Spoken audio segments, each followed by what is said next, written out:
Good evening, everyone, and thank you for joining us for tonight's vBrownBag. I'm your host, Tom Green, and tonight we're going to be talking about infrastructure as code with Brett Johnson.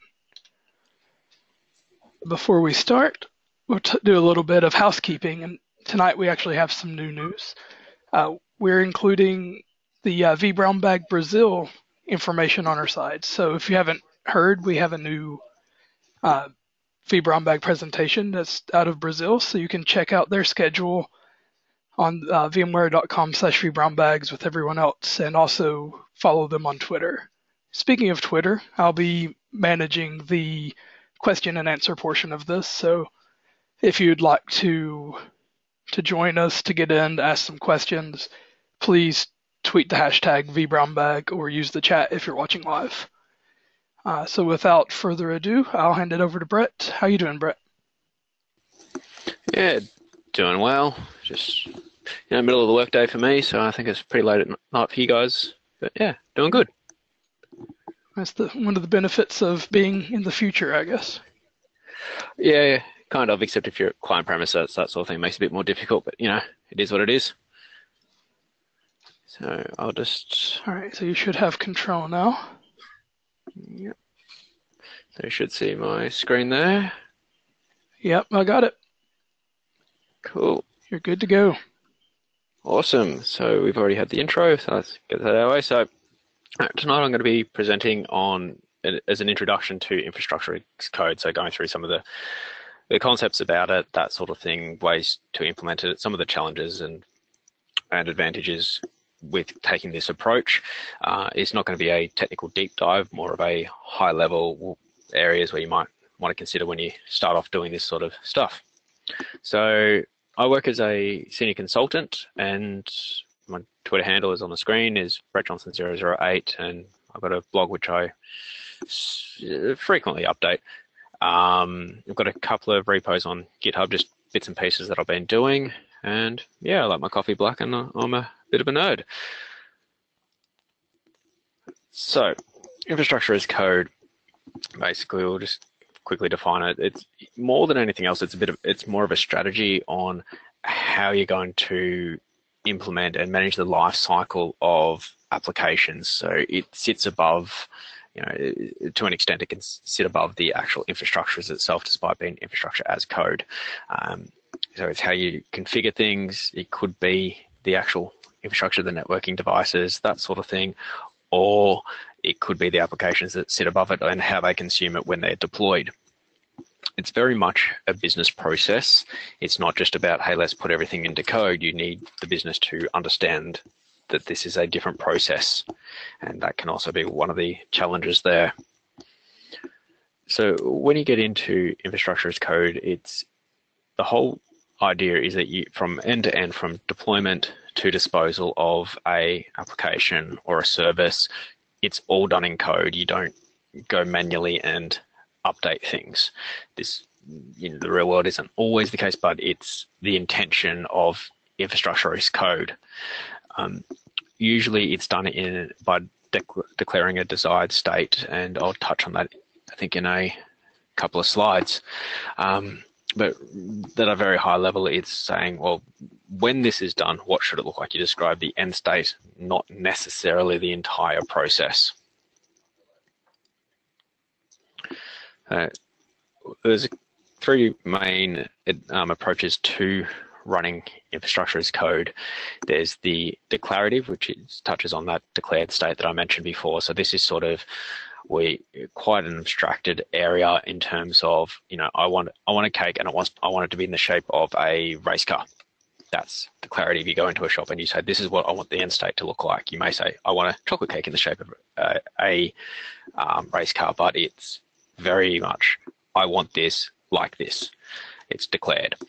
Imperative is more procedural, where you would say, if you're doing this, again, sticking to the cake scenario, the procedure will be, I go to a bakery, or I call the bakery, or go to the bakery. I ask for the cake, and I describe the shape of it and the flavor, and I pay for the cake, and I pick it up.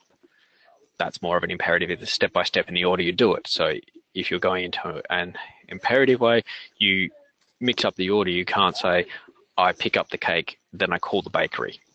and you need to declare that in your code. When you go imperative, you specify the steps, whereas where you go imperative, where a declarative is just, this is what it should look like. And intelligent is more about environmentally aware. So if something happens, and this is sort of you can consider it as a bit of an automated remediation point of it as well, or if something happens on one area, that it intelligently updates another area. When you do declarative, usually you're going to be using a resource or a module, which is imperative. So it will help work that area out for you, but it's abstracted that away. Now, some of the advantages we've got here is version control allows for very high quality and granular tracking. So with proper version control standards and processes in place, the ability to understand where a change has it by line or character by character in the code is quite easy to track. And the code, in a way, is self-documenting. I'm not a big fan of that term, to be honest. I don't think self-documenting is a great term, and also has a lot of misrepresentation. But the idea behind self-documenting in the term is that what's written in the code is what happens. Obviously, this is bugs and that sometimes don't exactly allow that. But if the code is fully vetted, so you've got all your operators, or you haven't made typos, that sort of thing, then what happened, what you expect, or what is written in the code is what happens. So it's not like, I'm intending for this to do this, but I put in a problem, or I typed it in incorrectly. Because you typed it in incorrectly, that's what happened. So it's not what you intended, it's what's written. Deployments generally are faster. This is the reason why I say generally is, especially when you're starting, it can take longer because it's a big shift in the way you do things. But generally speaking, the deployments are faster because there's no manual steps. If you're deploying six servers at once to form an application stack, it can do a lot of that deployment and configuration in parallel.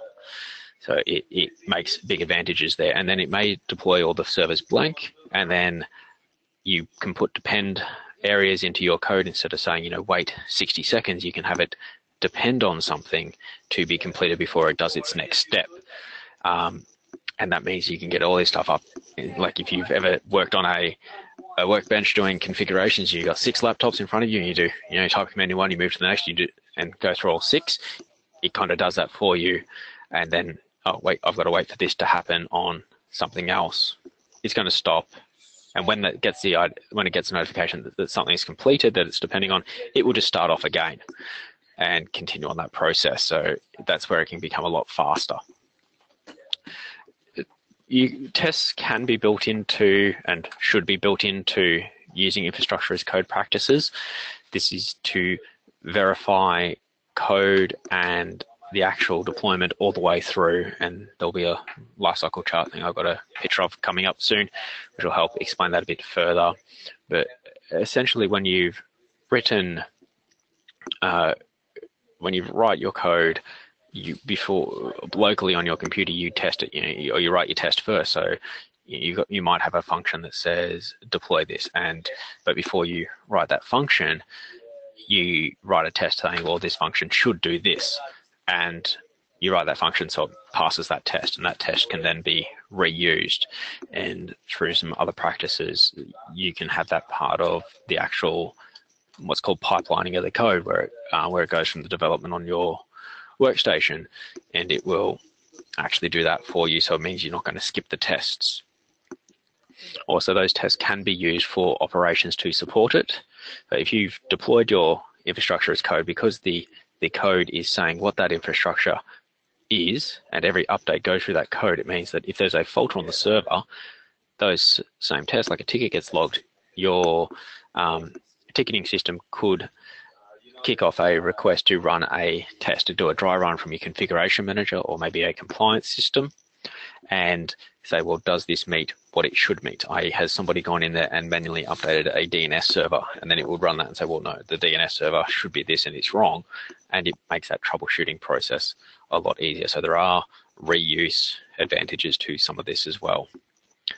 Now, depending on the scope of what you're doing and what you're working on, you can have your test environments automatically built. So it will build the environment, run the tests, so run the code, and then tear it down. And there are some limitations to this. For example, if you're using switches and like if you're doing some network automation and these functions require physical ASICs and they're proprietary and you don't have the SDK for it, you can't really spin that up. If anyone's used GNS3 with Cisco devices, and you see that there's a lot of layer 2 functionality that's not available in there because of that ASIC dependency, this is where that can come into. Whereas if you've got network operating systems such as Cumulus, for example, which can be agnostic, and again, where they can be a bit agnostic from the switch, it could be spun up as a VM to run that test and to say, hey, did this work? And with that test environment, you might be changing one switch in a cluster of 6 or adding one or removing one, and it can perform those functions. So it could spin up that whole environment, then add another switch and remove one, and that comes down to that automated testing. You do get to put fancy DevOps stickers on your laptop, wear horrible hats, get bad fashion, and go to conferences if you feel like it. That's always an advantage of this, I guess. DR can be, to an extent, DR can be simplified.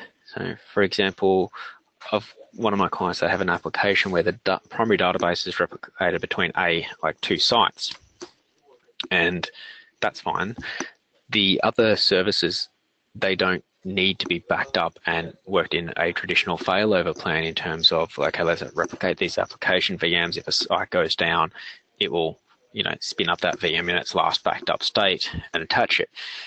Through infrastructure as code practices, instead of that, they can just rebuild it. So over the course of within an hour, it could rebuild that application state because all those changes have been made in code, and the last known state is what was written in code. So it will go up and it will connect to that database. Now, the reason why I say can is some things don't support that. Some applications you simply cannot do that. And this doesn't also cover things, for example, if that database was corrupted, it doesn't cover that. So it's not does everything, definitely doesn't, but it can help. It can be another area where this makes your life a bit easier once you get used to it.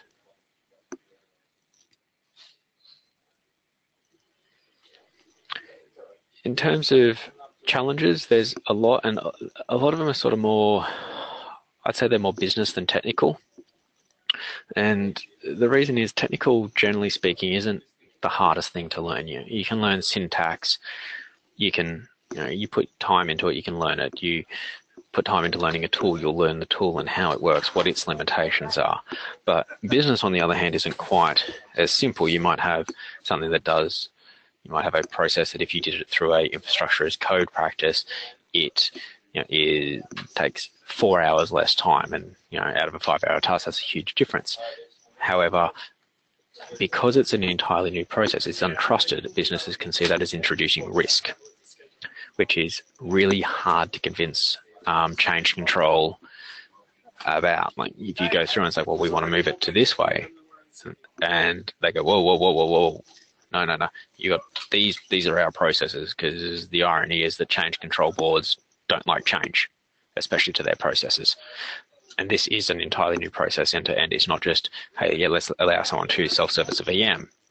This is more around, okay, well, you don't log on to the VM and run the RPM or the MSI file to do the update. You get the update pack and you convert that into code, and that process and will copy it across, and it will run the commands. It'll do the install. It'll run the verification tasks, and it's end to end. So when you destroy it, it then might go and remove it from DNS. So it's a big challenge, and that's not generally, if you're working in this, it's probably not going to be limited to yourself. It's going to be very much around a whole team. So you might need 3 or 4 people to get on board with that, and it's really quite hard. People, you might be championing this, and the other people might say, yeah, cool, that's great, but they're not comfortable with it. They get a lot of what if we don't put enough validation tests in there? What if we don't what if I don't understand it? What if you're away sick and we have to support it? How are we going to document it? People get uncomfortable with new practices, and this isn't just, hey, here's a new application. You still just install it by going next, next, next. This is, I have a PDF that says I go here and I do this, and then now I have to take that and I have to write that into a configuration manager, and I have to create security groups on my firewalls, and I have to write a configuration to do that. I have to talk to my load balancer and create a VIP, but I have to translate what is in a PDF, a simple PDF which is designed about deploying through the user interface, and I have to convert that into code, and it's a big jump, which also means it's very slow to start. So when you start this, you need to get used to breaking down things and what steps are going to need to be, what steps are required to actually do the process as a whole, instead of just following a guide and somewhat blindly at times. So that slow to start is, I think it's usually referred to the trough of disillusionment, which I should probably put an image in, but hey, I've got to do that. And it is going to be slower to start, and it's hard to see the value when it's slower. Over time, as confidence and experience grows, it gets faster. People become more confident with it as you go. And business needs to be confident in the approaches. They need to be confident that you've done a good job validating it, having practices in place to ensure a reasonable degree of success. Now, I'm not going to say guarantee success, because there's, no matter how well documents are and practices are, there is always the chance that things go wrong, because, I don't know, solar flares and monkeys and whatever else. And usually, because we deal in the sort of the open source area with this, there's going to be a lot of tools. It's not just, hey, let's use this tool. It's going to be, well, I need this tool for my F5 load balancers, and I need this tool for my my hypervisor, and I need this tool to string them together. There's going to be multiple tools to learn. You can do parts and do bits and pieces and grow into it, but it's still a challenge. Oh, and also, every tool in this area is always the right tool for every job. And yeah, so it's hard sometimes to work it out until you actually just try it.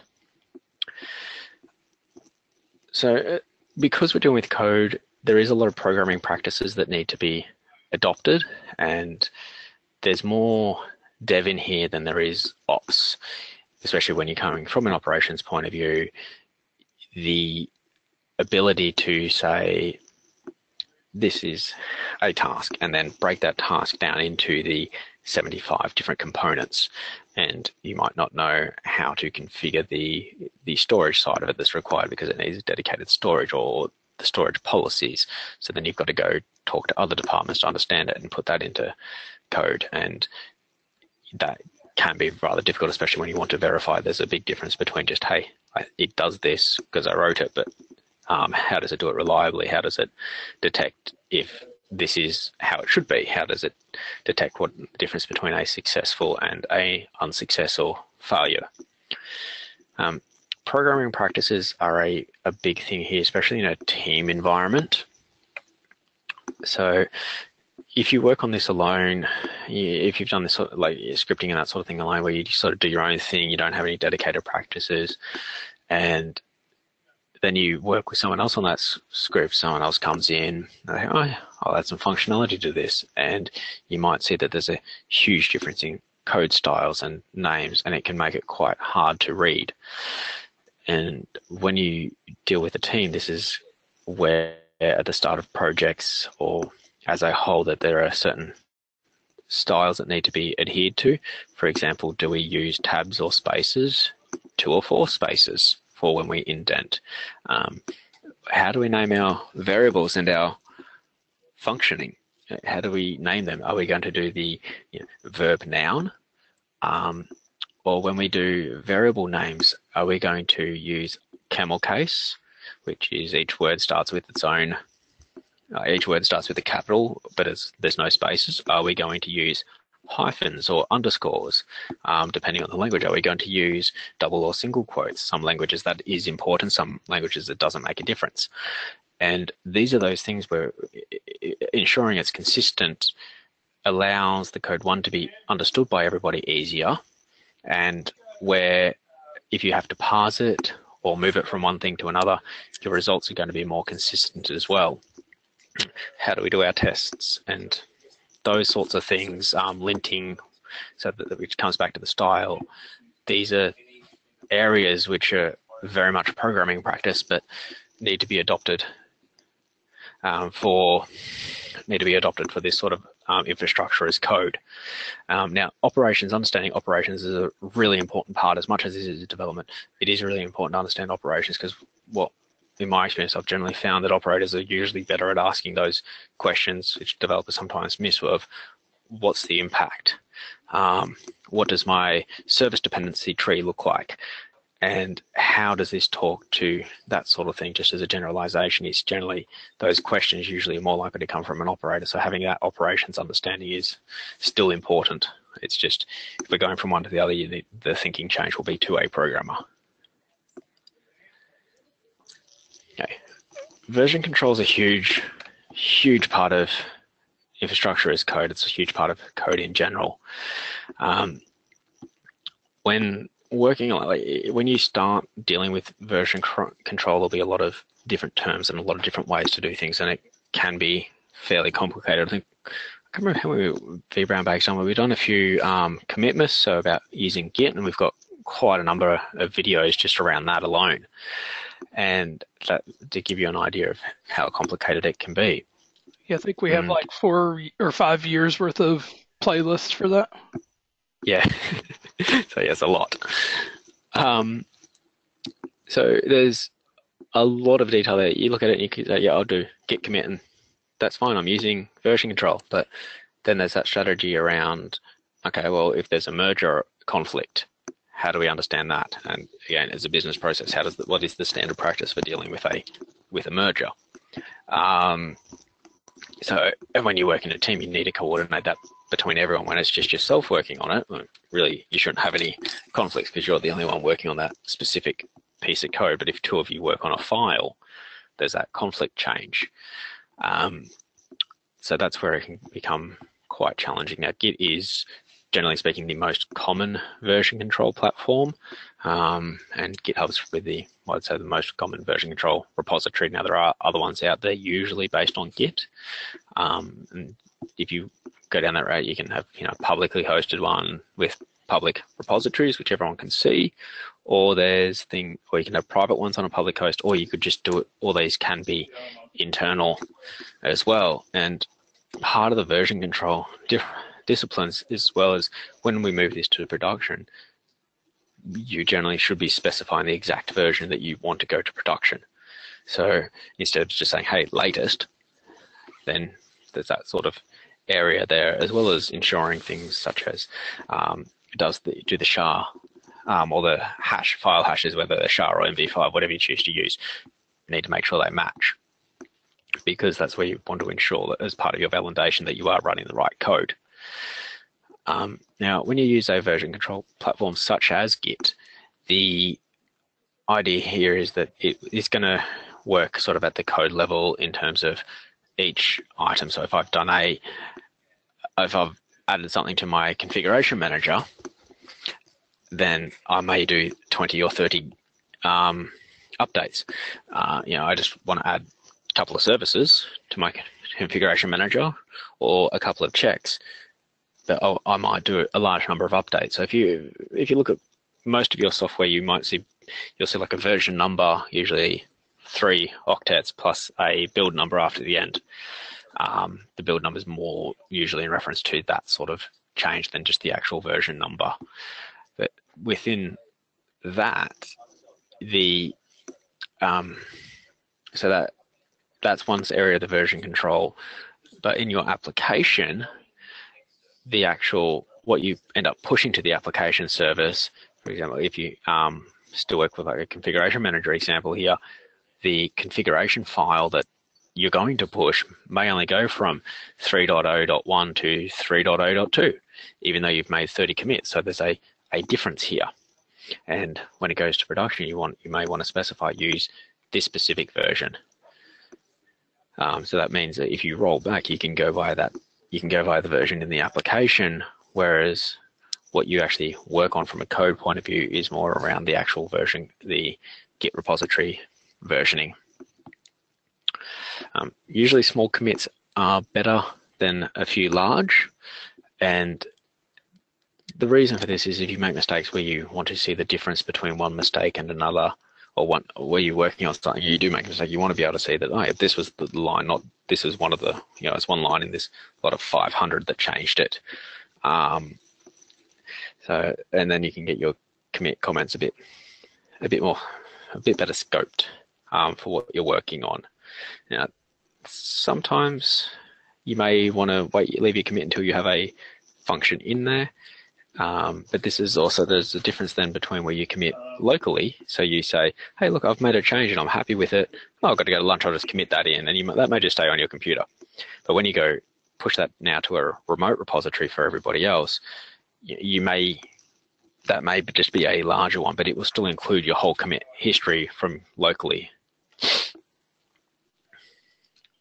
Yeah, the worst feeling is when you need to revert and somebody's pushed 60 or 70 changes in one commit. Yes. Have fun digging that one out. Yeah, not a big fan of that one. My usual approach to that is, for example, if I'm working on a function, I'll make commits as I go locally. And then once I've got the function working and I'm happy with it, that's where I push it up. So they can say, hey, look, yes, I've done 20 or 30 small ones to get this, but what is actually pushed into the remote repository is just one additional function. And that, again, comes back to that principle of what's the business process, what guidelines should you set for team members to manage that so it's consistent, whether it is, yes, just do heaps of small ones to the remote repository, or just once it's done, tested to a certain point, push to remote. So this is sort of the whole process of infrastructure as code that I stole from rightscale.com there. So I better give them credit for the image because I just blatantly stole it this morning. So from a continuous build point of view, this is where you've done your source code, you've committed it.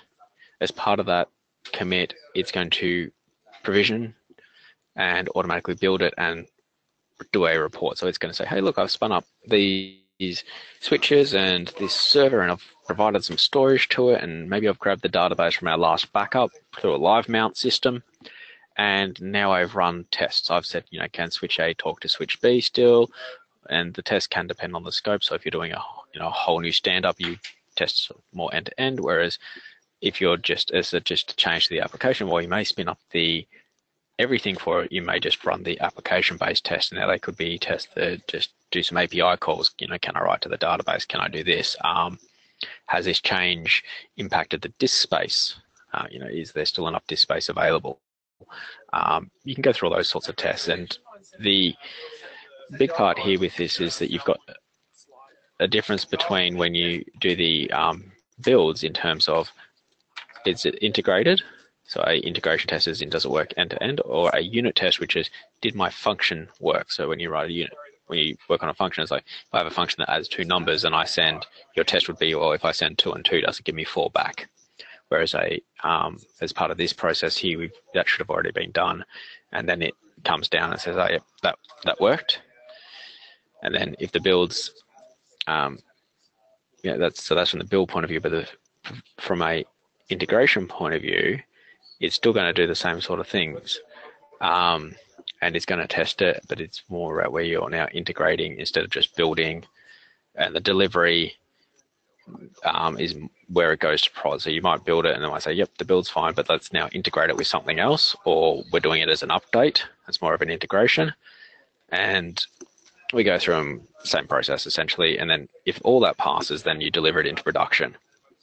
Ideally, everything's fine, it's success and it stays there. If it doesn't, then it needs to be able to roll back, and you need to have plans for if it fails. And if it's a first deployment of something, a rollback's easy. It's just scrap it, delete it.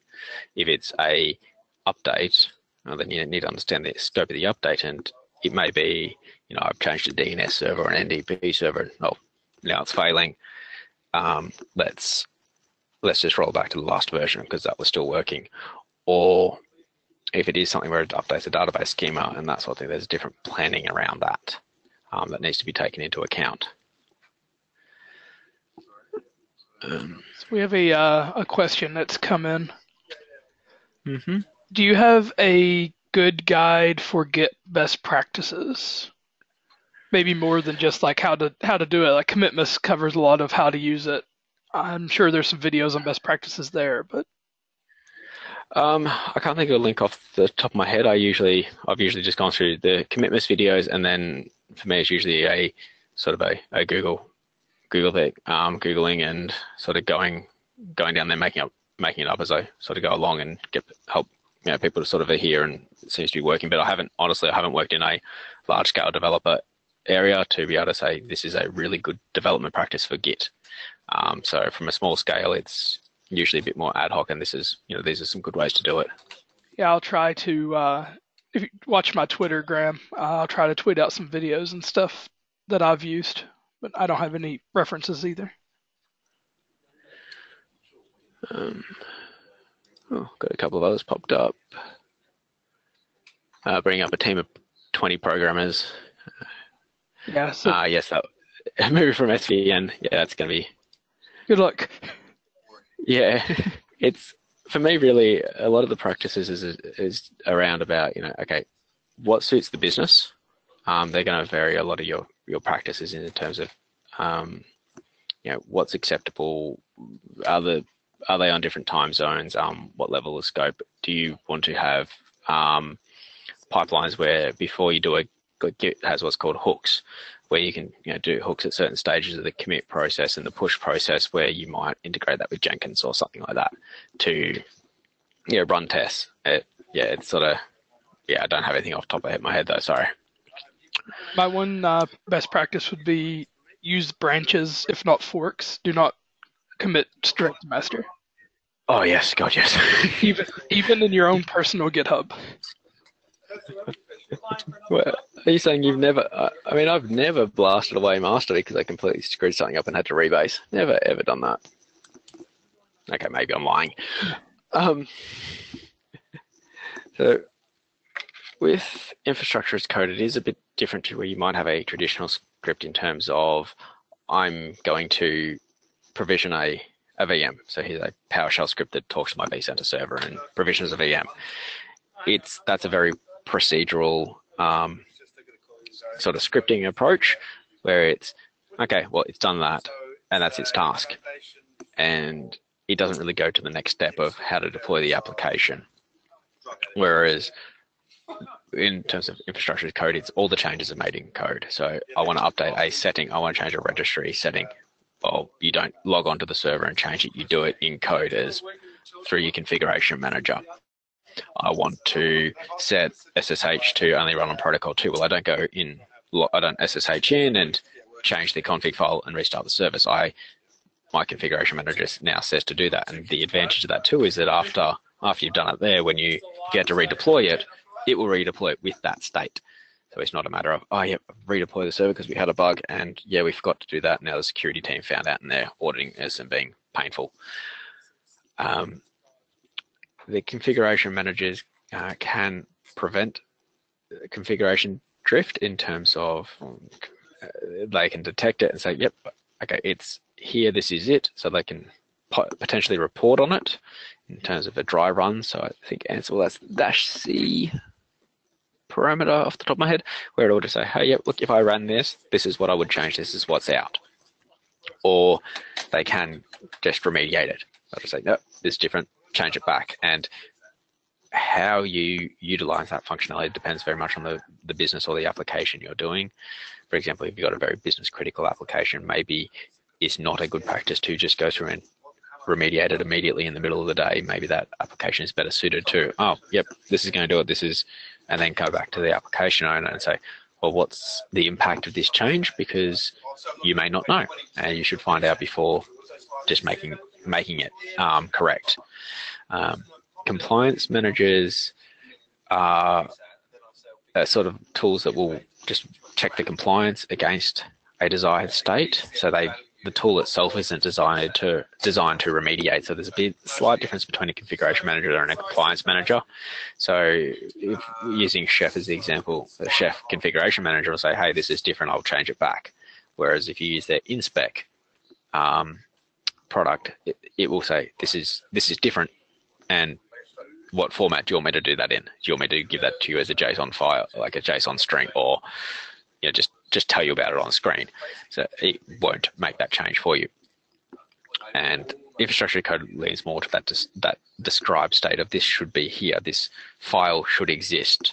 If I was to go back a few years, when I supported an accounting practice, they used MyOb, and they had a document store where you could browse documents, and traditionally they would use it through they had a legacy setting from there where they could browse it through Windows Explorer, and every time you did an update of MyOb, I think outside of a hotfix update, it would disappear. They'd lose the functionality, so you'd have to manually go through and do it. Now, because this didn't happen that frequently, and because working for an MSP, it was a step that was often missed. Now, if you were taking an infrastructure as code point or using a configuration management point here, you could say, well, this file should exist and it should look like this. So the file would always exist. It would change a setting from yes to no. Like literally, that was the problem. So you could use a configuration manager to do that, and then you could dry run, have a scheduled dry run to run every 24 hours just to make sure. Now, traditional steps as well, they don't usually, when you go from a traditional scripting point of view, someone writes a script and, hey, cool, this script works, and they just pass it out via email, and someone modifies it, and then they've got their own version of the script, and then someone else has their own version. Or if they put it on a network share, then you'll have, spin up VM-1.ps1, spin up VM-old.ps1, spin up VM-back.ps1 for PowerShell scripts, and it doesn't take into a lot of those processes. Also, quite often they're written just by someone just trying to get a job done quickly because they've done it a few times. They maybe never intended for it to be a fully functional, fully business thing. It was just something easier for them. So things such as verification, unit testing, those sort of practices there may not be included in that code, and they haven't had to take that into account. And this also goes for the security side of things. When you look at infrastructure as code, if you have to touch multiple systems, you need to have those credentials stored some way. And that they may think, well, because I did it as a traditional script, they'll just have a prompt. It'll just say, hey, here's a prompt for a secure string for this password. They may, hopefully they didn't, just put the password in there. Or just a local path to an SSH key. And ideally, though, they don't commit that SSH key to a public GitHub or a publicly open S3 bucket, which happens more often than people want to think about. Actually, there's a good one for your best practice. Make sure that when you do Git pushes to a public or any remote repository, that it automatically pulls out any credentials or SSH keys. Yeah, it's kind of scary to think there's bots that scan all public GitHub repos for that so they can hack your account. Indeed. And you can actually automatically parse those details out of there. So, yeah, have a look into that one. And often with the traditional scripts, because they don't take into account the application configuration, as things change, that script may just sit there and it's like, okay, well, I've deployed this in this way, and now I have to go change these things. And as time goes on, well, these things that I have to change take longer, or just get forgotten about because someone gets told that, hey, this script's easy to use. So infrastructure as code, when it comes down to it, it's very descriptive. I want it to look like this. And despite the fact that I've mainly focused sort of from the application side, this does affect, I want my hypervisor host to look like this, or I want my network switch or my security group to look like this. It's the same thing. It's describing it. Now, what you can describe in a configuration manager depends on what's written underneath. So, for example, if I have a configuration manager and I just say, hey, look, I put in a resource name. The resource is install package, and then I say package name. I think one of them is install Windows feature. Maybe that's my resource name, and I just put in or Windows feature may just be the resource name actually, and then I just put in the name of the thing. So it might be IIS. I just say, name is IIS, and present should be absent, which means it should not be installed. And it will, if it sees it there, it will run through the uninstall process and remove it. Or present should be true, and it will go through and it will install it. Now that installation and those commands run for the installation aren't magic. Somebody has gone through and they have written that abstraction between running install-Windows feature with the relevant commands to do it. Based on your input, somebody's had to do that. And where this becomes important is you're relying on somebody having that. Now, if you've looked at an example, this could be for with Cisco with their UCS, they have an Ansible plugin. And if you look at the GitHub page for their Ansible plugin for the UCS manager, Ansible module, sorry, for the UCS manager, you'll see that there's a heap of things that still aren't there. And the reason for that is they haven't yet gotten to the point of going through with their Python SDK for UCS Manager and added that in. Like, they haven't converted that to where it could be descriptive. So this is where you can sort of help contribute to these open source projects. So it's like, oh, well, I need to do this. Maybe if we stick with UCS example, I need to be able to do service profiles, and it's not available on the Ansible module, and I can't see that on their roadmap. Okay, this is where you can contribute, where you sort of get more, where you definitely are a lot more advanced in it, and you write the module and then you contribute back to that program.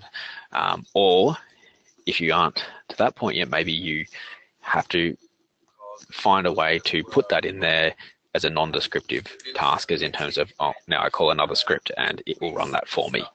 There's ways around it, but it does definitely make a break in the flow of the actual process.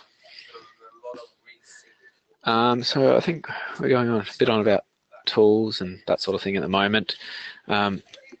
So with orchestrators, they're usually fairly big, quite powerful tools, and especially around logic. With REST APIs, it makes them a lot more universal these days. But what you'll find is tools for infrastructure as code are usually very task specific. You do this, you're a provisioner, or you're a configuration manager, or you're a compliance system, whatever it happens to be. They're very specific. And so to get that end to end, you need to string them along somehow and possibly put some logic in there at each stage to convert outputs into inputs for the next stage. And this is where orchestrators can come in, or where they do come in terms of they'll put it together. They may give you a front end like a schema to say this section will help you visually represent it. They may have integrations to other systems where you can treat that as objects. So if you're familiar with object-oriented programming, where it's just like, playbook.name would give you the playbook of a name, and you can treat it in that regard. But yeah, they usually they help a lot with that, and they can add a lot more logic to your workflows, sometimes without cluttering the actual cookbooks or workbooks or whatever part of it has to be. Sometimes you can help with that as well, and they can run verifications. Maybe you might do more error handling in that. So after each task, it runs a verification, and so they orchestrate that process for you. You may have that as the front end. So you may go into your orchestrator and say, do this, build this new virtualized data center because we're going to do something else, and the orchestrator will do it. Or you may have another system, a build system, call the orchestrator to do the task for you. Just really depends on the actual system and what you need it to do. So pipelines such as Jenkins are usually used to ship code from one environment to another, and they can be fairly difficult to learn depending on how well you grasp it. So they're a big part of that CI/CD pipelining.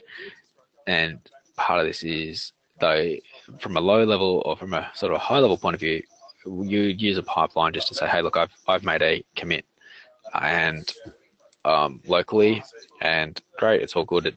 Now I want to push it to, actually, I'm happy with my branch. I've done I'm using Git. I've got a branch here of dev, and I'm happy with these changes, and my unit testing is okay. I want to push that into master. And you could use a pipeline to say, okay, well, here we go. We're going to build some environments. We're going to do some tests. These are the test suites we're going to use. I might, talk to the orchestrator. I might just do it myself through API calls, and based on the test that I'm given, I will give it a pass or a fail. And you can see by breaking it, usually they'll break it into stages, and you say, okay, well, at this stage it failed. That's why it didn't go through, or this test failed. And that's where the pipeline comes in. They're really good because you do want to have test, dev, and master, or test, dev, and production sort of environments where there has to be verification going from one environment to another. It's a very important part of infrastructure as code, is making sure that you can thoroughly verify things, because you don't want to make the assumption, yes, it's worked because I just put in a description and, there was a bug and it didn't work as I expected, or I thought this would, maybe I've got host names and I'm going to deploy 5 servers. So I have server 01 through 06, and that iteration didn't work, and it didn't count. It tried to deploy server 01 5 times. Or maybe I forgot I forgot to put the condition on my loop that says, hey, stop at 5, and it tries to deploy 700. So those sorts of things there are where you can help pick those up. In terms of tools, so with writing code, you've got IDEs, and now these are usually based on the language. For example, JetBrains, for example, you got things like PyCharm for Python, RubyMine for Ruby. Those sorts of things. Usually an IDE is more centric to the actual language you're working in, whereas a text editor such as Visual Studio Code or Sublime Text and a heap of others, they'll have plugins to help support languages and highlight the syntax for you, but they may lack certain debugging functionality, for example, or how to manage it as a whole project. So depending on what you need to do depends on sort of what's going to be more suitable to you. Usually a text editor is going to be much more lightweight than a full-blown IDE, but there may be some functionality you require in one or the other. With version control, Git is obviously going to be probably a major part here for you. Tool specific, so this comes back to what I mentioned before, where sometimes tools will have their own version control internally as well, which your commits to the actual Git repository may vary in terms of their version number to what's actually pushed to the application. Build and test tools, so things such as Jenkins, vRealize Orchestrator or vRealize Automation for actually running the workflows and orchestrating. Inspec from Chef helps with the testing from the client's point of view. Terraform, Heat, or Terraform's built as an infrastructure as code tool to help just deploy everything in the same state every time, and you hit destroy and it goes. It doesn't modify. So outside of I've added one or I remove one, that's sort of where Terraform comes in, where it'll send that configuration off to something else. And OpenStack Heat. Configuration tools, sort of your Chef, Puppet, Ansible, SaltStack, Windows Desire State configuration. And I have an example, a little demo. So this is from, and this is one that I from this link here. So give them some credit for the demo. Now, I'm really hoping that I did run it beforehand because it takes a little while to run. I saw that it said kitchen. Are you making bacon with Terraform? Because if so, I'm going to become DevOps. Okay, yes, definitely, of course, yes. So with this one, I'm not going to run it all the way through because it just simply takes too long, and I'm sure you just don't want to watch a whole heap of text streaming. Essentially what this does, so when we talk about building test environments and validating, this whole workflow here is using Terraform. So this is a shell script. Actually, what would be better of me? I remember the dem path now, don't I? There it is, Terraform.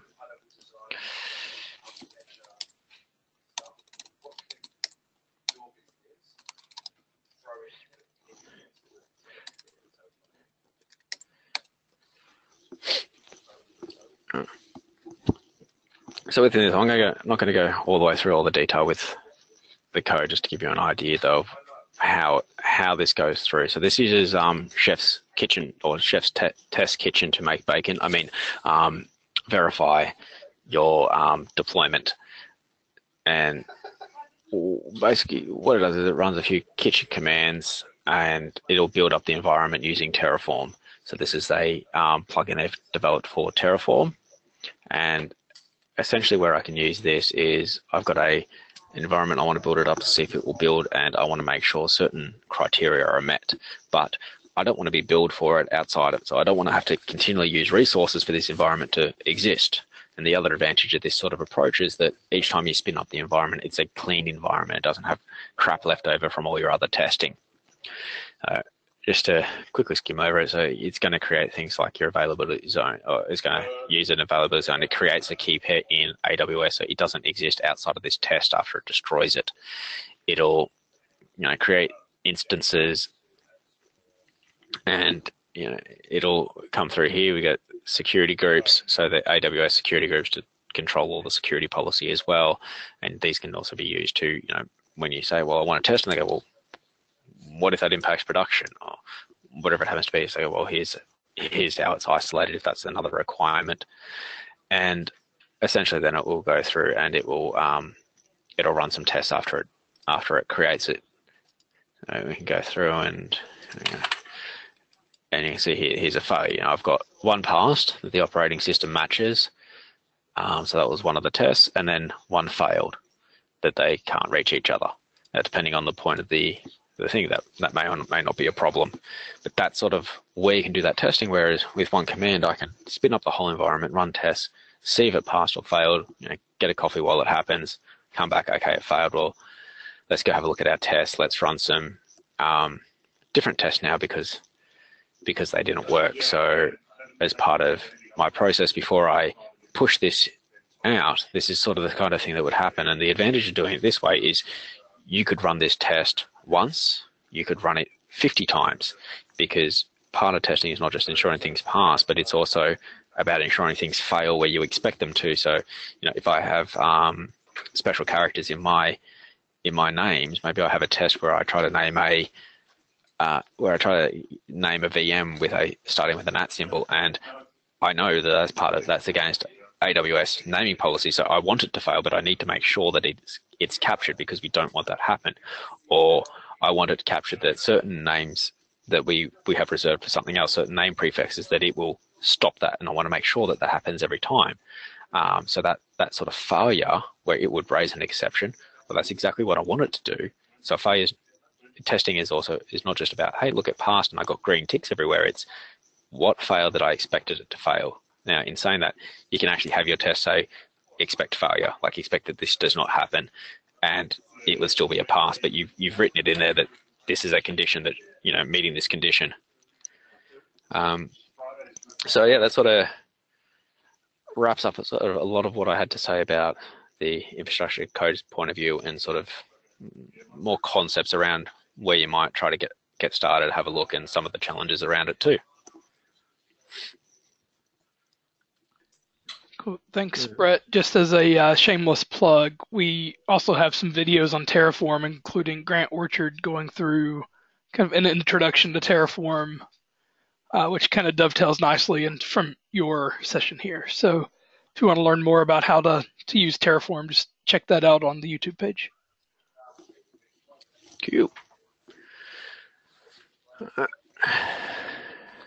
So Larry Smith has tweeted out some automated templates for vSphere out on Twitter. So check out Larry Smith on Twitter, and I've retweeted it. We'll make sure to get that out there for everybody.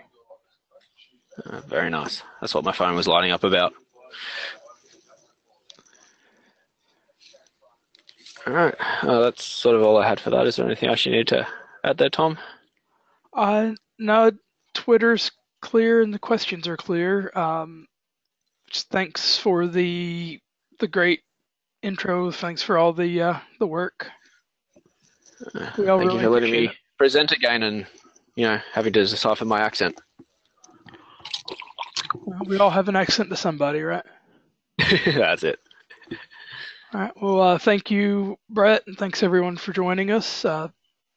Next week, I don't think we're gonna have anything on the calendar, so check back in a couple of weeks. Cool. Thanks, everyone. Have a good night.